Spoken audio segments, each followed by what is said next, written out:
Napakadali lang nito gawin. No bake, no steam, pero napakasarap. Meron ako ditong isang pack ng cheesecake. Bali, 10 piraso yan na cupcake. Tanggalin na lang natin yung pinaka parchment paper sa ilalim at saka durugin. At ipa-flatten sa ating molder. Yan ang pinaka base ng ating cake mamaya. At pagkatapos yan, i-set aside muna. Dito naman sa kaldero, maglagay na ako ng jelly gulaman na mango flavor. At lagyan ko rin ng juice powder na mango flavor din. At saka ihalo lang para mag-mix yung ating ingredients. Pagkatapos yan, lagyan ko na rin ng tubig. Bali 2 cups na tubig. At ihalo lang din hanggang sa matunaw. At isunod ko na ilagay yung 1/2 cup na cornstarch.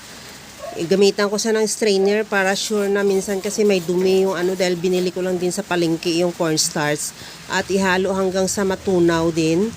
At isunod ko na rin ilagay yung evaporated milk.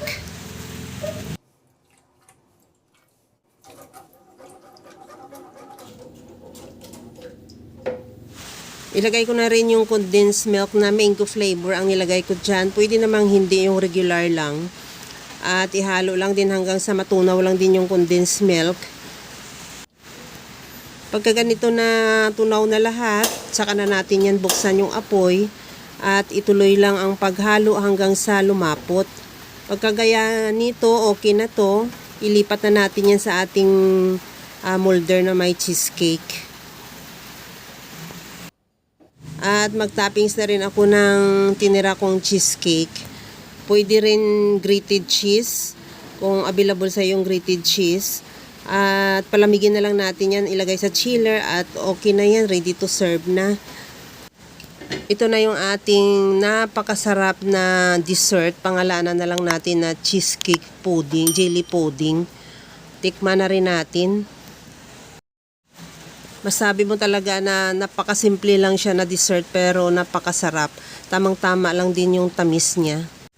Sigurado magugustuhan din ito ng inyong mga chikiting. Okay na to, ready to serve na.